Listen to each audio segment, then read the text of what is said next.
sharper than any two-edged sword, piercing even to the dividing asunder of soul and spirit, and of the joints and marrow, and is a critic of thoughts and intents of the heart. All Scripture is God-breathed, and is profitable for doctrine, for reproof, for correction, for instruction in righteousness, that the man of God may be mature, thoroughly furnished unto all good works.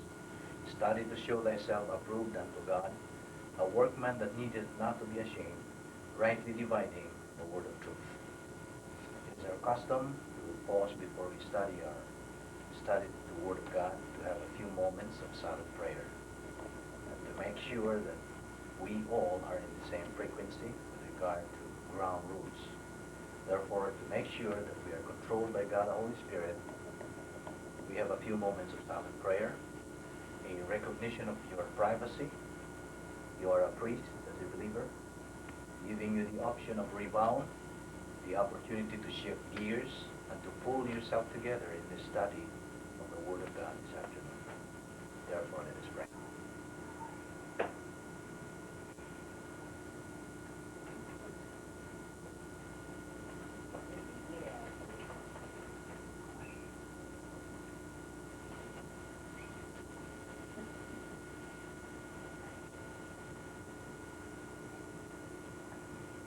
Let us pray. Heavenly Father, we are grateful this afternoon that the blessings we are receiving in this second phase of your plan had existed billions and billions of years ago, long before we did, long before any member of the human race was on this earth. You knew about us, Father, and the blessings came first. We often have adversities and problems and difficulties in time, but the answer existed before the problem. So we are thankful this afternoon and grateful that the answers came first. That all of the answers to all of the problems and all of the difficulties, the trials, adversities, and heartaches are all bound up in your perfect character and essence. We thank thee, Father, for your honor, your integrity, the fact that your righteousness and justice are not compromised in blessing us as members of the royal family of God. We ask that God the Holy Spirit would give us now the poise, the manners that we might concentrate on what the Word of God has to say to us. All this we ask in Christ's name, our Lord and Savior. Amen. Good afternoon, everybody.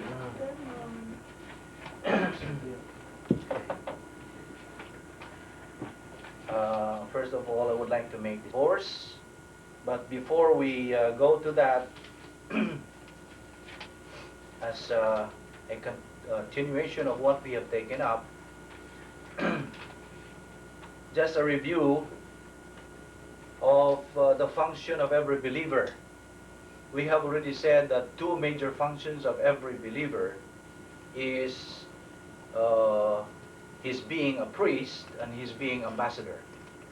So all believers throughout the world are not only priests, but ambassadors. Now we have said already that the priesthood, the function of priesthood, you have privacy. As a priest, you have the privacy to function. Just an example for this is confession or rebound. That is an option for every believer, and that is your function as a priest. You go directly to God, to the throne room of grace. That is your privilege, which not everybody is availing of. This is only for believers. So we believers are priests, and that function is invisible, that cannot be seen. But the other function as ambassador or ambassadorship, that is the visible function. Now, what do you mean by priesthood? Priesthood is a group of believers that represent man to God. So we represent men to God. That is our function as believers.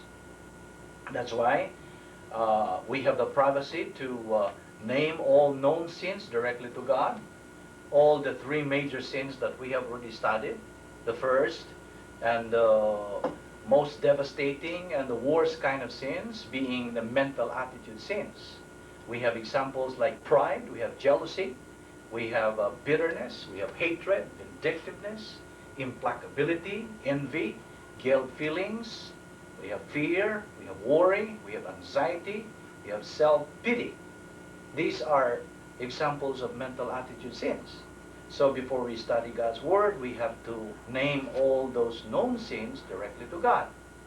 And if we don't make any move as far as rebound is concerned, then the mental attitude sins will go down to the second category of sin, which is sin of the tongue. Examples of the sin of the tongue is we have maligning, we have judging, we have bullying, we have gossiping, we have criticizing, we have lying. These are sins of the tongue. We have said already that one match, one ash, and you can burn down a forest. One spark, and then the whole forest goes up in flames. So that's how devastating the sins of the tongue is. Now again, if you don't make a move, as far as the sins of the tongue is concerned, it will go down to the third category of sin, which is overt sins that can be visible, like murder, we have adultery, we have drunkenness, stealing, etc. So this makes a believer a loser because he is right there living in the cosmic Dynasphere. So the three categories of sins that we have reviewed. So that is our option, to name all these known sins directly to God, being priests ourselves. That is our function. So that is visible, I mean invisible, that cannot be seen, because it is within us. This is our responsibility to man, responsibility to represent man to God. But the ambassadorship is different. Now, furthermore, the Lord Jesus Christ is the high priest. When we talk about priesthood, the Lord Jesus Christ is the high priest. Now, there are three kinds of priesthood. The first is the time of Gentiles, where the head of the family was the priest. We call this in our dialect, panahon sa mga hintil. Mga hintil, the time of Gentiles. The head of the family, being the father or the authority, was the priest. Now the second is the specialized priesthood in the age of the Jews, panahon sa mga Hudyo, from the family of Aaron in the tribe of Levi. And on the third kind of priesthood is the Lord Jesus Christ's royal high priesthood. Now, at this time, all believers are priests because we are in union with the King of Kings and Lord of Lords. That's the Lord Jesus Christ. That's why we are priests, being in union with the Lord Jesus Christ. Now, what is the difference between a priest and an ambassador? Well, as priests, we represent, as we have said, we represent ourselves and toward God. We represent men, we represent ourselves toward God. We have privacy before God. We have we learn doctrine. God depends on our volition, our free will, whether we are positive to learn doctrine and advance spiritually and receive blessings. Now you know already that we cannot receive blessings unless we advance spiritually. This is just one of the processes of spiritually advancing in the Christian life. And then as ambassadors, we represent Christ toward man. See, we represent Christ toward man. We are ambassadors. And we are ambassadors of the public before the world. And we interact with others. As we interact with others, and then we show our spiritual service and give blessings and encouragement, and that's why Pastor Terry says refreshment to other believers. So that is the difference between a priest and an ambassador. Now, as priests, we are supposed to be functioning this proper and to eat, chew the basic food, the liquid, see, the milk. So this is the basic Christian doctrine. Learn this and continue. Do not stop there. Otherwise, you only become a baby Christian. Even though you're already 50 years old, 60 years old, 70 years old, you still remain a baby Christian. You're not growing. So, you have to continue. Well, the next gate is the enforce and genuine humility. That's being teachable. You cannot be teachable unless you become humble. And humility is a mental attitude. And then the fourth is spiritual momentum, perception, and application of doctrine. Be ye not only hearers of the word, but be ye doers of the word. See? So, not only you listen to the teaching of Bible doctrine, but you take in, you believe in, and have, as Pastor Tyler would say, have faith to believe. Have faith to believe. And so you continue with your spiritual momentum. This will push you up and make you advance in your Christian life. And then as you continue, you go to gate number 5, which is personal love for God. Then you are now a grace-oriented believer. So you have personal love for God. Everything that you do it as unto the Lord. See? You do not do it for yourself, but for others, but you do it as unto the Lord. You have personal love for God, and then you continue to gate 6, which is impersonal love for mankind. See, you love everybody with unconditional virtue love, and then you continue to gate 7, which is momentum testing. You will be tested how strong your faith is. That's momentum testing, and you continue to the last gate, which is the winner's gate. See, winner's gate. This is spiritual maturity, and when you reach here, you already become a winner, and you glorify God because you have already gotten the source of virtue. Not only you have gotten the source, but you acquire now virtue, honor, and integrity. That's why you are now called an effective salt of the earth and light of the world. So you become a successful believer, a winner, and when you enter married life, you are sure to have happiness, because married life is not full of happiness. It is virtue, honor, and integrity that makes you achieve happiness in married life. Now, okay, is there any questions so far? I want some questions if you have. Okay, it is only in gate 6 that you as a believer can find the impersonal love. That's impersonal love. Now we have some points here. There are 10 points under the doctrine of personal and impersonal love. By the way, is there any question about personal and impersonal love? Is this clear to you now? Personal and impersonal love. Is this clear to you? Personal, okay, let me clarify this again as a review. Personal love is that love that you direct to the object of your love. And you look at the quality of that object of your love. That if she is beautiful, or she is handsome, or she is strong, or she is, now what I mean is both sex. If he is a boy, of course he is handsome.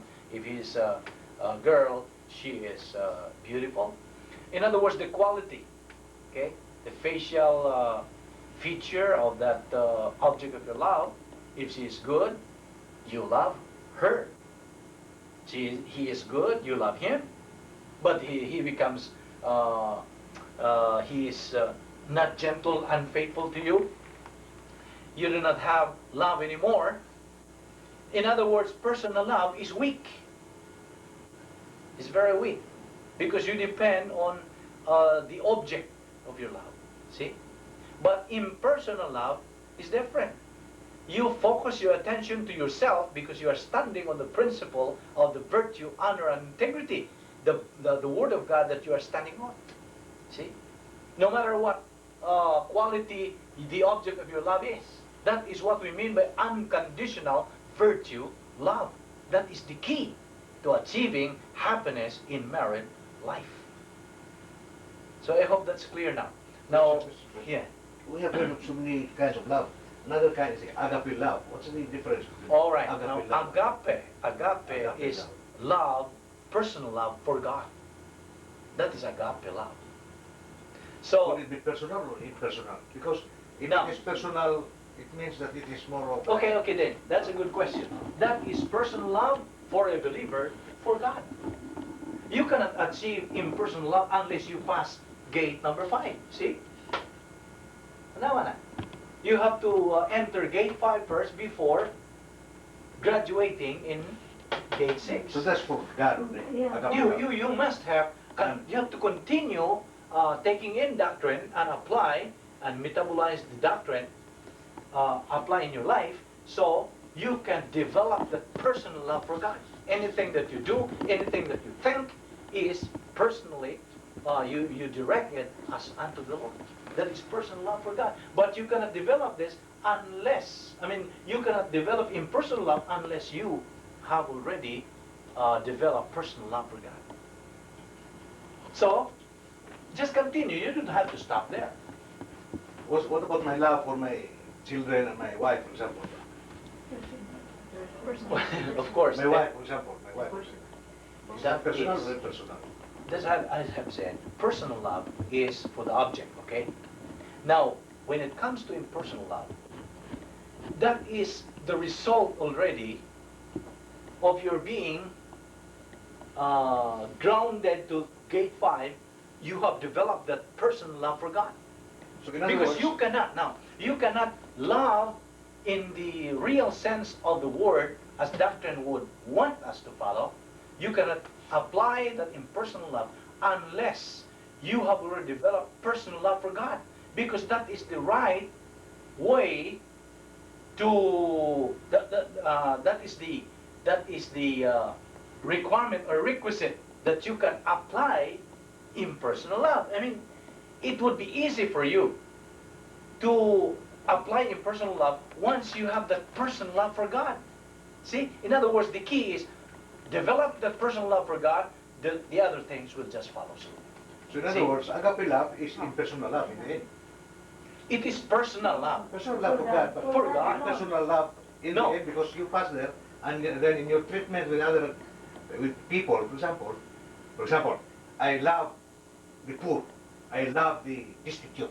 Okay, that's for I love mankind. them personally, that I really love them, but it is just because I have a feeling that I should help them, that I should do something for them, because I love God. My love for God, my love for my God has given me or developed in me the love for my neighbor. See? Okay, yeah, I get the point. What I mean is, this can follow suit automatically once you've developed, develop personal love for God. You don't have to start with impersonal love, because that's impossible. You cannot apply as God will want you to apply effectively unless you have developed personal love for God already. See? It all begins with God. Yeah, See? that- Because I have no right question now- about that. My question Yes. is, if you have personal love for God, is it synonymous with the impersonal love for other That's right. like neighbors? No? Yeah, sure, it follows. That's why it follows. In other words, it follows. can be interrelated. Now, I have no more problem with that kind of love. My problem now is, what kind of love is the love that I have for my Personal. wife? Well, For my wife. when we talk about, don't be confused with this personal and personal love. Personal is directed to your wife, okay, and to your loved ones. Personal, that's personal. Now, when it comes to standing on doctrine, and supposing you love, of course, you love your wife, okay, you love your wife. That's natural. Believers and unbelievers apply personal love, okay? But the bottom line here, what I mean is how you react to your love you have directed personally to your wife when she gets angry or she names toward you, or something is going on, there's trouble there. Can you still apply that personal love? Yeah, see, I can still apply that, especially if I'm already with that Dynasphere. Because I will be easy to adjust to her That's nature. right. Yeah. And because of my personal love, and which has been developed for years, I am more considerate. Mhm, I am that's more it. understanding. Yeah, that's it. That's So it. whatever nature she that's shows the to me, result. I will allow it to happen, and I will just be, patient about it and maintain the love. Yeah. In other So it words, doesn't change. okay, Because Pansing we has last time something we to say. I discussed. think I Pansing think impersonal love is a matter of a mental attitude thing. Yeah. Supposing there is you love your enemies, you cannot love your enemies, but you don't have a mental attitude of that enemy. Okay, So that's that it. is She is impersonal. mentioning now mental attitude. Now, That's right, agape love. That's why I'm talking about Agape is personal. For Agape God love, only. because Okay. agape love is the only kind of love that can really make it possible for us to love our enemies. To love Without everything agape love, agape. I cannot, Even I to cannot those love who my do enemy, not but love with it, maybe I can. to clarify this, agape love is personal love for God. That's Okay. for God. For God. Okay, that's personal love for God. And we can achieve this by entering gate 5. Okay? Now, impersonal love for mankind, that includes your wife, right? Because And for my neighbors. love your wife, your loved ones, and your neighbors and enemies. That includes your enemies. See? And you can apply this impersonal love already because you have already developed that personal, that agape, you said, that agape love that you have been nurtured as you have been staying on gate number 5. See? You have that personal love for God, the agape love, and then it follows suit to apply impersonal love for mankind, your wife, your loved ones, your neighbors, and your enemies. That is what we mean. In other words, impersonal love is a relaxed mental attitude. That's the other name for impersonal love. Do not be confused. You remember the edification complex of the soul? Oh, you forgot already? The edification complex, the ECS. The 5 stories of the ECS, edification complex of the soul. First is grace orientation. The second is mastery of the details of life. The third is relaxed mental attitude. That is impersonal love.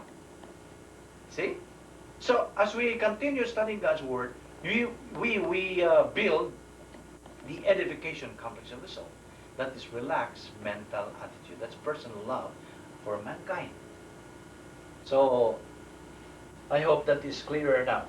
As we go along, as we continue. I think it's clear enough. Yeah, as we But continue. my only question is whether agape love Is personal. is synonymous with the love that, or could be a channel for the development of a personal love. Because agape love is usually mentioned in, Yeah, that's very the common. other pastors, they always mention Okay, love. let's discuss these 10 points so you can make this clearer. Okay, just listen to this. The first point here, under the doctrine of personal and impersonal love, it says here, impersonal love, or otherwise called relaxed mental attitude, impersonal love is manufactured inside the DD. Okay, it's for short for divine Dynasphere. It emphasizes the integrity of the subject. See? Subject. Who is the subject? I. I love my wife.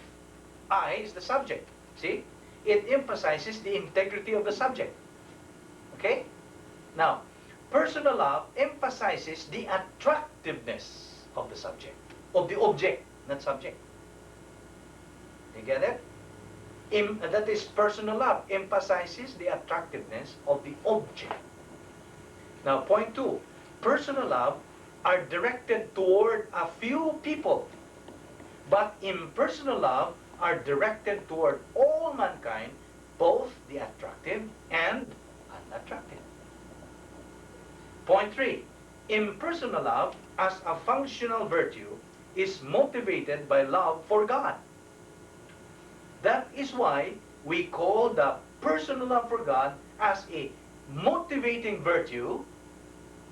And since God has no prejudice, impersonal love eliminates prejudice from the life. See? And then point 4. Impersonal love is not developed or sustained by the object of love, but the believer's residence and function inside the divine Dynasphere. Point number 5. Impersonal love cannot be corrected or deceived by flattery, by human approbation, by emotional relationships, by arrogance. Cannot be corrected. 6. While personal love is optional in life toward people, impersonal love is commended for the Christian way of life. Point 7. Impersonal love is directed toward all mankind. Personal love is directed toward a few. See? Not impersonal. To your wife, your loved ones, to your children, your neighbors, Good. to God. That's few. Okay? That's personal.